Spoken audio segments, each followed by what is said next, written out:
ఈనాడు 10 లక్షల మంది తెలంగాణ యువకులకు ప్రపంచం నలుమూలల ఐటీ నిపుణులుగా రాణించవాలా ఒక్కసారి ఆలోచన చెయ్యండి.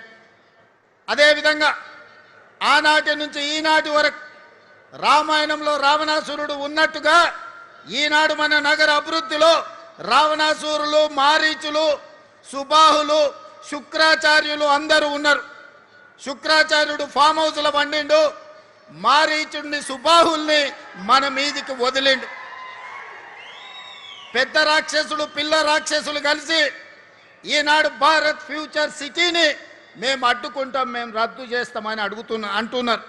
నేను అడుగుతున్నా ఇక్కడ ఉన్న యువకులను, ఈనాడు ఫ్యూచర్ సిటీని రద్దు చేయాలన్నా ఫ్యూచర్ సిటీని విస్తరించాలన్నా మీరు ఒక్కసారి చెప్పండి. ఈనాడు ఫ్యూచర్ సిటీ మన ఫ్యూచర్కే కాదు, మన పిల్లలు, వాళ్ళ పిల్లలు, వాళ్ళ పిల్లలు భవిష్యత్ తరాలకు గొప్ప ఫ్యూచర్ను అందించడమే కాదు, భారతదేశానికే కాదు ప్రపంచానికి ఒక దిక్సూచిగా ఒక గొప్ప నగరంగా తీర్చిదిద్దాలి అని ఈనాడు మన ప్రభుత్వం సంకల్పంతో ఈ కార్యక్రమాన్ని తీసుకున్నది. ఈ సంకల్పాన్ని అడ్డుకోవాలని ఈనాటి రాక్షసులు కడుపు నిండా విషం పెట్టుకొని కళ్ళల్లో నిప్పులు పోసుకొని ఇక్కడనే కాదు అమెరికాకి వెళ్ళి ఫ్యూచర్ సిటీని మేము రాగానే రద్దు చేస్తామంటారు. అయ్యా మీరు రద్దయిపోయిన 1000 నోటు లాంటోళ్ళు, మీకు గతమే ఉంది కానీ మీకు భవిష్యత్తు లేదు. మిమ్మల్ని తెలంగాణ ప్రజలు తిరస్కరించారు, మిమ్మల్ని తెలంగాణ ప్రజలు శ్మశానానికి పంపించారు. ఇక మీకు భవిష్యత్తు లేదు. ఈ భవిష్యత్తు నగరాన్ని రద్దు చేస్తామంటే వచ్చేసారి ప్రతిపక్ష హోదా కూడా రాదు, ఈ ప్రాంత ప్రజలు బండకేసి కొడతారని ఈనాడు నేను చెప్పదలుచుకున్నా. అందుకే మిత్రులారా, ఏడ్చే వాళ్ళ ముందు మనం జారి పడ్డట్టుగా కాకుండా ఏడ్చే వాళ్ళు ఏడ్చుకుంటుంటూనే మనం అభివృద్ధి పదం వైపు నడవాలి. అందుకే డిసెంబర్లో పనులు ప్రారంభించుకున్నాం. జూన్ 10 తారీఖు నాడు కార్యాలయాన్ని ఈరోజు మనం ఇనాగరేట్ చేసుకొని జాతికి అంకితం చేసినాం. సరిగ్గా 150 రోజుల్లో ఫ్యూచర్ సిటీ డెవలప్మెంట్ అథారిటీ కార్యాలయాన్ని మీ ముందల్నే టెంకాయ కొట్టినాం, మీ ముందల్నే ఈనాడు కార్యాలయాన్ని ప్రారంభించుకున్నాం. ఇది మా పనితనం, ఇది మా అధికారుల వేగవంతమైన ప్రణాళిక. మనస్ఫూర్తిగా అధికారులను ఈనాడు ఈ వేదిక మీద నుంచి నేను అభినందిస్తున్నా. ఈ ఉత్సాహంతో ఈ నగరాన్ని 2034 $1 ట్రిలియన్ ఎకానమీకి ఈ భారత్ ఫ్యూచర్ సిటీ వేదిక కావాలి. 2034 వరకు ప్రపంచంలో టోక్యోతో, అమెరికాలో ఉండే న్యూయార్క్ తోని, సింగపూర్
పోటీ పడే నగరంగా రాబోయే 8 ఏళ్లలో సంపూర్ణంగా నిర్మించుకోవాలి.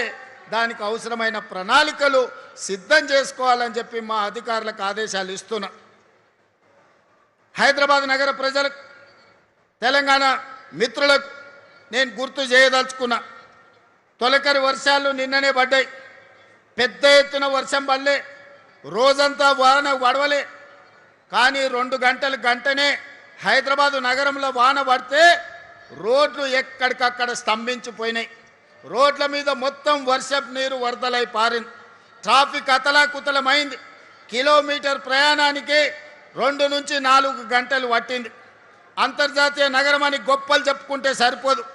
అంతర్జాతీయ ప్రమాణాలతోని మౌలిక వసతులను అభివృద్ధి చేసుకోవాలి. 10 ఏళ్ళు మేము అభివృద్ధి చేసినాం, 100 కోట్లకి ఎకరం అమ్మినామని గొప్పలు చెప్పుకున్నోళ్ళు, జబ్బలు జరుచుకున్నోళ్ళు నిన్న ట్రాఫిక్ సమస్యకు కారణం ఏందో చెప్పండి. రోడ్ల మీద మొత్తం వరద పారుతుంటే దానికి ఎవరి బాధ్యత అని నేను ఈరోజు అడుగుతున్నా.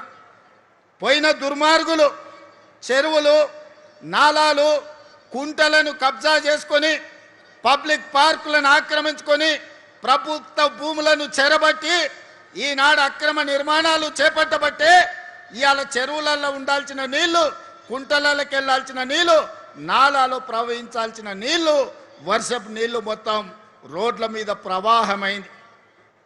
చెరువుల్లో ఉండాల్సిన నీళ్లు మన కాలనీలకు, మన బస్తీలకు వచ్చినాయి. మన రోడ్ల మీద వరదై పారింది. అందుకే నిన్న గంటల కొద్దీ ట్రాఫిక్ జామ్ అయింది. మరి దీన్ని పరిష్కరించుకోవాల్సిన బాధ్యత మన మీద ఉన్నదా లేదా ఒక్కసారి ఆలోచన చేయండి. ఇవన్నీ ముందస్తుగా ఆలోచన చేసి ఈనాడు చెరువులు ఆక్రమించుకున్నా, కుంటలను ఆక్రమించుకున్నా, నాలాలను ఆక్రమించుకున్నా, ప్రభుత్వ పార్కులను చెరబట్టినా ఈరోజు నిర్దాక్షిణ్యంగా ఆ అక్రమ కట్టడాలను తొలగించుకుంటూ వాటిని పునరుద్ధరించుకుంటూ వెళ్తున్నాం. ఇవాళ తెలంగాణ ప్రజలు, ముఖ్యంగా నగరానికి సంబంధించిన పెద్దలు ఆలోచన చేయండి. 1 ఇంచు కానీ, 1 గుంట కానీ, నేను కానీ, మా భట్టి గారు కానీ, మా శ్రీధర్ బాబు గారు కానీ, మేమెవరమైనా 1 ఇంచు భూమి అయినా మేము తీసుకున్నామా? ఎవరికైనా అందజేసినామా? ఇవాళ వాటిని తొలగించి ఇవాళ మంచి చెరువులను పునరుద్ధరిస్తున్నాం.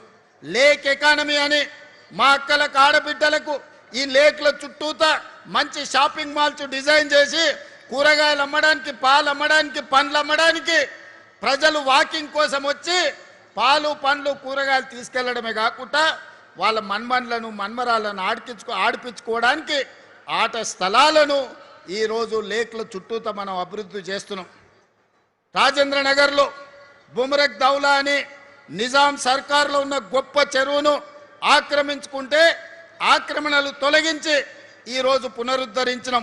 ఈ ప్రాంత యువకులు రాజేంద్ర నగర్ వైపు పోయినప్పుడు బుమరక్ దౌలా చెరువు ఎట్లా అభివృద్ధి చెందిందో చూడండి.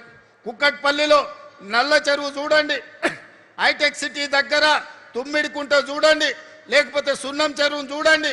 అంతెందుకు మా హనుమంతన్న 50 ఏళ్ళు కొట్లాడిండు బతుకమ్మ కుంట ఆక్రమణలు తొలగించమని. ఇవాళ అంబర్పేటలో ఉన్న బతుకమ్మ కుంటకు పోయి చూడండి అక్కల్లారా, దాని పేరే బతుకమ్మ కుంట.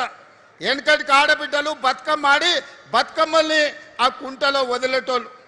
బీఆర్ఎస్ నాయకులు అంబర్పేట ఇన్ఛార్జ్ ఎట్ల సుధాకర్ రెడ్డి అని ఆ బతుకమ్మ కుంట 15 ఎకరాలు కబ్జా పెట్టుకొని కేసీఆర్ వచ్చినప్పుడు హెలికాప్టర్లో గులాబీ పూలు జల్లిండని ఆ 15 ఎకరాల బతుకమ్మ కుంట ఆ ఎడ్ల సుధాకర్ అన్నట్టు ఆయనకు రాసిచ్చిండు. వాళ్ళ తాత జాగీరా రాసి అని కానీ నేను అడుగుతున్నా. ఆడబిడ్డలు బతుకమ్మలు ఆడుకొని బతుకమ్మలు వదిలే బతుకమ్మ కుంటను దుర్మార్గులు చెరబడితే ఈనాడు నిర్దాక్షిణ్యంగా ఆ అక్రమార్కుల పని బట్టి ఈనాడు బతుకమ్మ కుంటను పునరుద్ధరించడం. గొప్ప గొప్ప వ్యక్తులు గండిపేట హిమాయత్ సాగర్ను ఆక్రమించుకుంటే